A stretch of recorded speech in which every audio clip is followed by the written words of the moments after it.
水啦。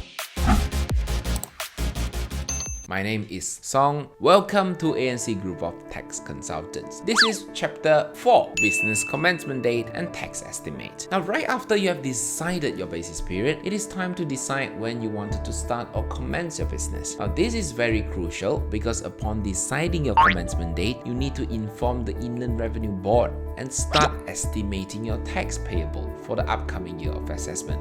Yes, you heard it right. You have to pay your taxes even before your financial year ended. Let's first understand when is your commencement date, shall we? The commencement of business means the commencement of activities undertaken in the course of the business. Now, these activities is subject to different circumstances and facts of the case. For example, as a manufacturing, the first day of purchasing raw material can be the commencement date. For retail, the first day that you open your door for business can be the commencement date. For agriculture, the first day of planting the seedlings or buying animal stocks could be your first day. Now, nonetheless, it is still very arguable. For instance, let's look at retail. How do you open up the business without any inventories in hand? Therefore, these are merely examples. At the end of the day, it is based on merits of every case when is actual the commencement date. So, first year of business. Presumably, you have decided your commencement date. Now, what is your next step? Malaysia government collect your taxes even before your business commence. Hence, it is the same to those two types of business incorporations, Sendirian Berhad and LLP. Now, there is where you have to furnish your tax estimate. The due date for submission of your first tax estimate via the form named CP204 is 3 months from the commencement of business operation. Yes, you heard me right,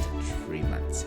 Trust me, many new businesses aren't aware of this. You have to first get your tax reference number, C number or PT number. Then proceed to file your first tax estimate. You have to estimate how much income you may generate for the upcoming year and tax you need to pay.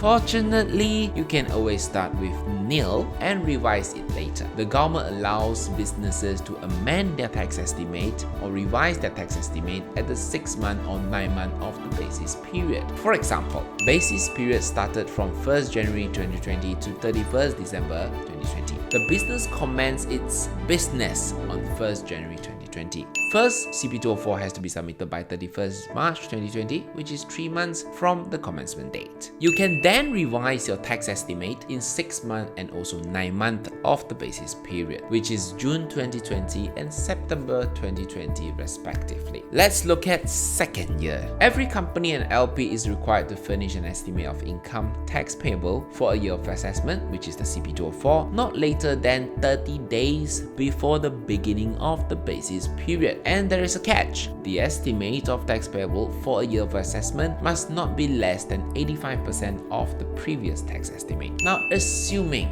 year of assessment 2020, the tax estimate is 100,000. 2021, it has to be 85% of your previous tax estimate, which is 85% of 100,000, 85,000. Year of assessment 2022, it has to be 85% of year of assessment 2021, hence amounted to 72,250. Now, if there is a revision of tax estimate in 2021, the form to be submitted is Form CP204 capital A. Now, let's say that the amount has been revised to 200,000. In 2022, the CP204 will then have to follow the latest prior year tax estimate, which is 85% of 200,000, 170,000. The due date for submission of your tax estimate, for instance, basis period of 1st January 2021 to 31st December 2021, the first CP204 will be 30 days before the beginning of the basis period, which is 1st December 2020. You can revise your tax estimate in the 6 month and 9 month of the basis period. Once you have estimated your taxes, you have to start paying installments. Now, based on the installment plan provided by the Inland Revenue Board, generally it is 12 months installments. If you are newly incorporated,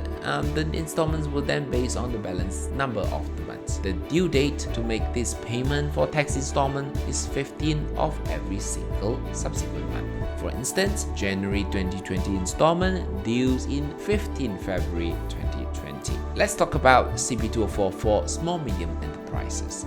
Fortunately, if you are a newly incorporated small medium enterprises or SME in Malaysia, you are not required to 1. Estimate your income tax payable for first 2 years of assessment, and 2. Pay any monthly installments for this first 2 years of assessment. How do you qualify as SME? The definition refers to 1. Resident company incorporated in Malaysia with a paid up capital of ordinary shares of less or equal to 2.5 million. 2. The gross business income less or equal to 50 million at the beginning of both years of assessment. 3. The SME must not directly or indirectly owned by a company having paid up capital more than 2.5 million. Operationally, the RIB still requires the company to submit CP204 for both years of assessment within 3 months from the business commencement date. The CP204 will be nil and opted for SME option. This is to inform the RIB that you have fulfilled your obligation in furnishing tax estimate, and at the same time informing them that you are opting